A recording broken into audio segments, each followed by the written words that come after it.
Good afternoon सभी लोगों के लिए। नमस्कार। मैं प्रशांत सर आपके लिए, जैसा कि पूर्व में मैंने आपको वीडियो के अंतर्गत हॉकी टॉपिक में शारीरिक शिक्षा के अंतर्गत प्रथम पार्ट जो है, फर्स्ट पार्ट हिस्ट्री के बारे में बताया था। दूसरा मैंने पार्ट 2 ग्राउंड के बारे में बताया था। और तीसरा जो आज मैं ये वीडियो बना रहा हूँ, ये हॉकी के मैदान की जो मार्किंग है, वो किस प्रकार से मैदान मार्क किया जाता है, अंकित किया जाता है, उस पर मैं आज प्रकाश डाल रहा हूँ। सबसे पहले मार्किंग के अंतर्गत ये हमें ध्यान रखना होता है कि जब हम कभी मैदान बनाते हैं तो किसी स्थान पे भी बनाते हैं तो मैदान बनाने में लोगों को दिक्कत आती है। उसका मैदान का अंकन कैसा हो, मार्किंग कैसे हो, मैं आज आपको ये बता रहा हूँ। आप ये देख रहे हैं कि यहाँ पर मैंने एक त्रिभुज आपके सामने दिख रहा है। यहाँ पर एक बिंदु फील्ड पर जाकर एक बिंदु किसी स्थान पर आपने इसको ए माना और ये 4 मीटर ये लंबाई है और 3 मीटर आपकी चौड़ाई है। तो पहले सबसे पहले मैदान मार्किंग के अंतर्गत जिस जगह मैदान बनाना है वहाँ पर कोना निकालिए, कॉर्नर निकालिए, ताकि पूरा मैदान बिल्कुल सीधा बन सके। बहुत से मैदान बनाते समय लोग गलती करते हैं और कभी मैदान सीधा नहीं बनता है। इसलिए सबसे पहले प्रथम दृष्टया आप लोग कॉर्नर कैसे निकाला जाता है उस पर विचार करें, इसको सीखें और इसके आधार पर ही पूरा मैदान आप कितना बड़ा मैदान हॉकी का हो या फुटबॉल का हो, कोई भी मैदान आप इतने बड़े से बड़े मैदान इस कॉर्नर के निकलने के पश्चात आप बना सकते हैं। अब देखिए, माना हमने एक बिंदु ए लिया, लंबाई क्या नाम है, हमने 4 मीटर यहाँ रखा और यहाँ पे एक इस बिंदु से इस बिंदु पर एक चाप लगाया, उसको हमने बिंदु बी माना। बी से ही हमने एक 3 मीटर का माप लेते हुए हमने सी बिंदु पे चाप लगाया। देखिए आप, ये चाप दिख रहा है आपको, ये चाप लगा हुआ है। और इस सी बिंदु जहां पर ये 3 मीटर का मार्क किया, उसके पश्चात हमने यहाँ ज्ञात करना है, ए और सी को ज्ञात करना है। तो हमने क्या किया, ए सी को ज्ञात करना है। तो ए सी बराबर अंडर रूट ए बी का square plus B N C B C का स्क्वायर। ए सी बराबर अंडर रूट ए बी की माप कितनी है, 4 मीटर है, 4 मीटर यहाँ वैल्यू उसकी रख दी, प्लस बी और सी, बी सी का स्क्वायर है, बी सी का हमने क्या नाम है यहाँ पर 3 का स्क्वायर कर दिया। अब ए सी बराबर अंडर रूट 4 चौक 16 लिख दिया, प्लस का चिन्ह लगा दिया, 3 तिया 9 लिख दिया।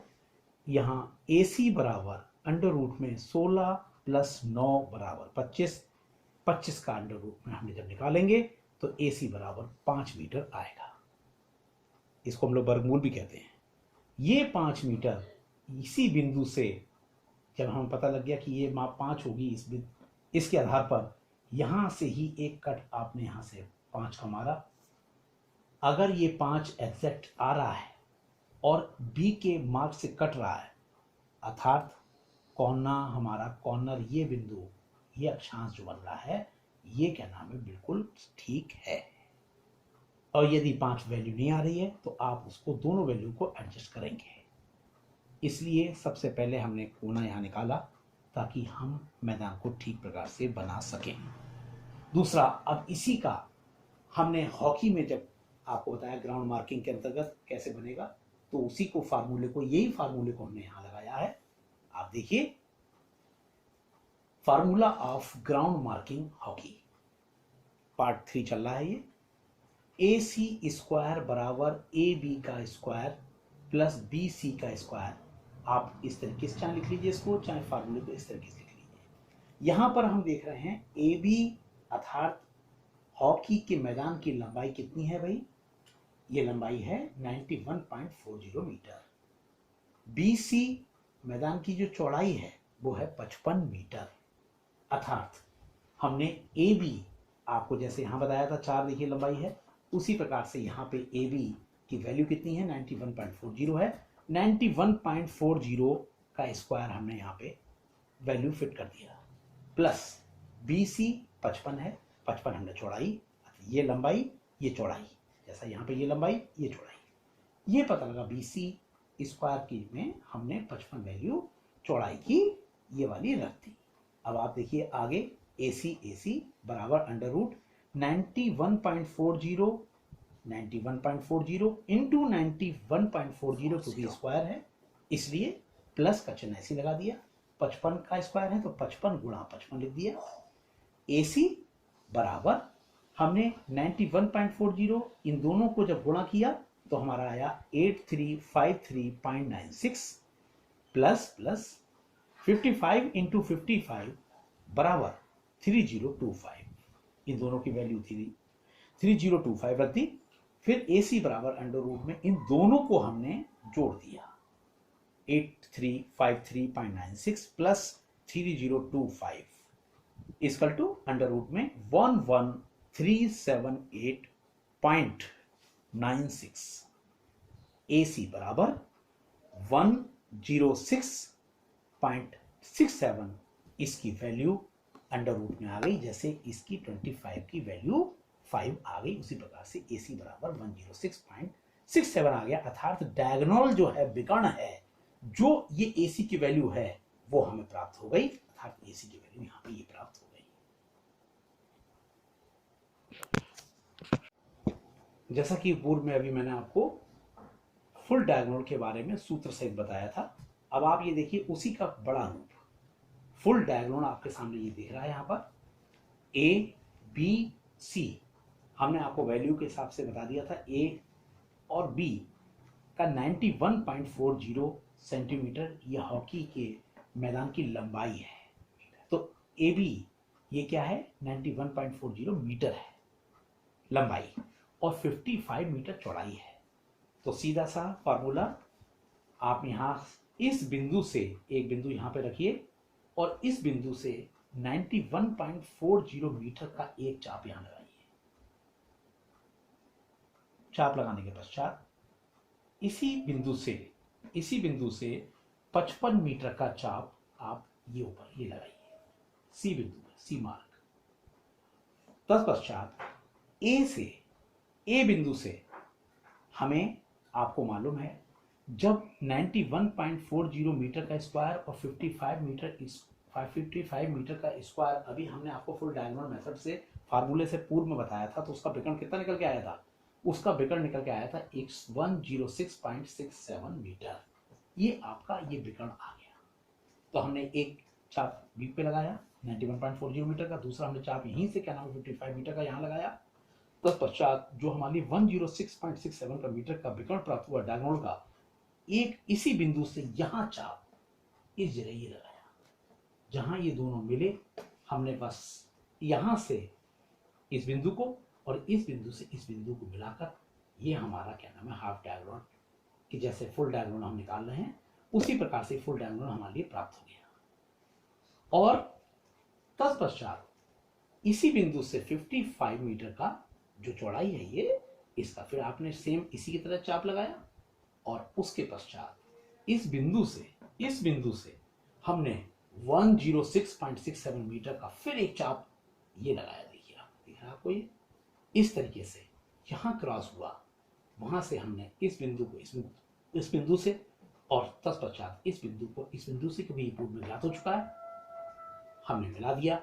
आपने देखा इस तरीके से जो विकर्ण है 106.67 की वैल्यू आपको प्राप्त हुई और आपका मैदान टेढ़ा भी नहीं हुआ और आपने इस ए से बी और सी के माध्यम से आपने फुल डायगोनल का मैदान प्राप्त आपको हो गया। आपने उसको स्कैन कर लिया, आपने उसको बना लिया, किसी प्रकार से भी आपको बनाने में दिक्कत नहीं हुई। हम हॉकी का मैदान फुल डायगोनल अगर बनाते हैं या कोई मैदान बनाते हैं तो इसी सूत्र के माध्यम से हम लोग प्राप्त करते हैं उसकी वैल्यू लगाकर, और आगे भी हम आपको इससे संबंधित अन्य भी जानकारी समय पर देते रहेंगे। और अभी हम आगे आपको हाफ डायगोनल कैसे मैदान बनता है, उसका प्रक्रिया कैसी होती है समझाएंगे। गो।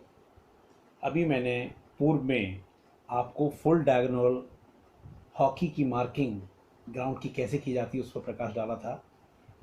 पूर्व में भी जो फुल डायगोनल था उसका फार्मूला आपके सामने ये था, ए बी और सी, और ए सी हमें ये ज्ञात करना है, इसलिए ए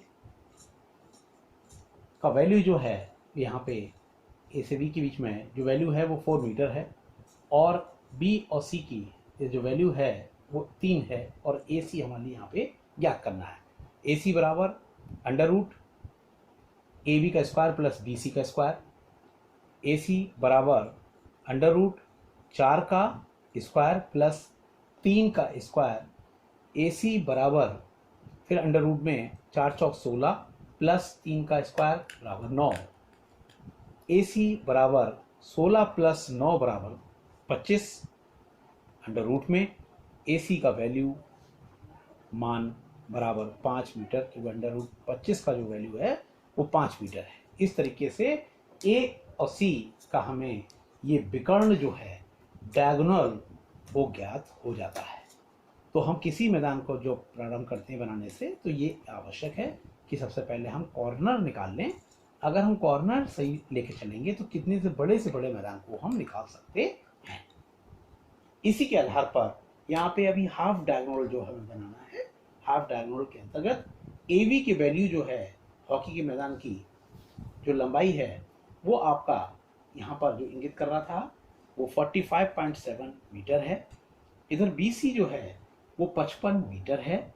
इसको वैल्यू के हिसाब से ए सी स्क्वायर बराबर ए बी का स्क्वायर प्लस बी सी का स्क्वायर, तो यहाँ ए सी बराबर अंडर रूट 45.70 का स्क्वायर, ये वैल्यू आपके सामने रखिए, प्लस बी सी 55 मीटर का स्क्वायर, ए सी बराबर अंडर रूट में 45.70 गुणा 45.70 प्लस का निशान 55 का ये स्क्वायर है, तो 55 गुणा 55 दो बार ये आ गया।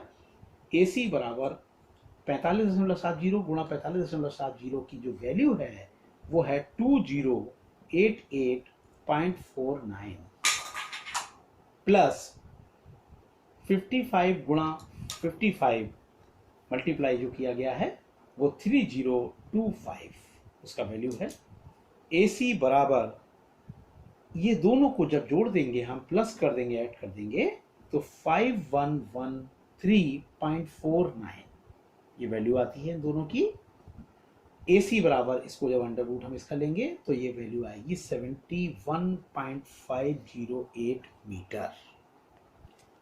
हाफ डायगोनल के अंतर्गत हम ए जो बी और जो सी है उसका वैल्यू हाफ डायगोनल के माध्यम से निकालेंगे।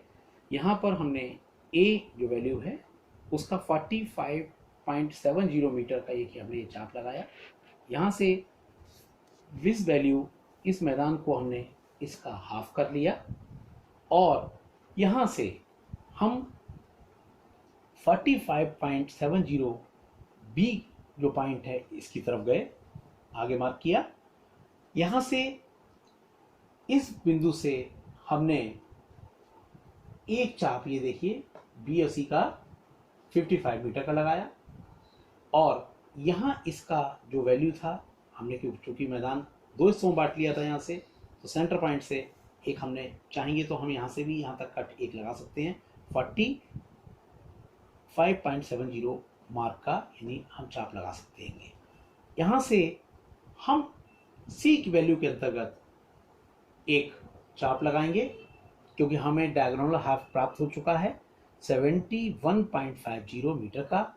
हमने यहाँ से यहाँ चाप लगाया, जहाँ पे ये दोनों 55 का और 71.50 मीटर का जहाँ पे क्रॉस हुआ बिंदु आया, वहाँ से हमने इस पॉइंट को डॉटेड के माध्यम से यहाँ पे मिला दिया। इस तरीके से हमारे लिए एक ये जो है त्रिभुज प्राप्त हो गया। दूसरी तरफ इसी वैल्यू से जहाँ सेंटर से लिया था हमने 45.70 मीटर, आपको मालूम ही है ये है, हमने यहाँ से एक चाप 55 मीटर का लगाया, और एक इस बिंदु से हमने चाप 71.50 डायगोनल जो हाफ है उसका लगाया। जहाँ पे ये क्रॉस हुआ, चाप एक दूसरे को बिंदु पर क्रॉस कर रहे हैं, वो बिंदु से हमने यहाँ से क्या नाम है एक चौड़ाई के लिए यहाँ लाइन खींच दी और यहाँ से इसके इस बिंदु के बीच में यहाँ लाइन हमने खींच दी, मिला दी। और ये ऑलरेडी पहले से हमने मार्क करी रखी थी।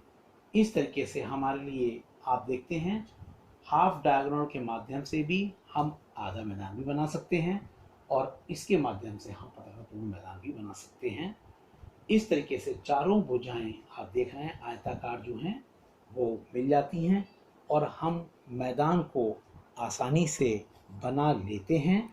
आपका ये पार्ट मैं जो बता रहा हूँ ये पार्ट 3 है और अगला जो पार्ट है वो मैं 4 लेके आऊँगा भविष्य में। जय हिंद।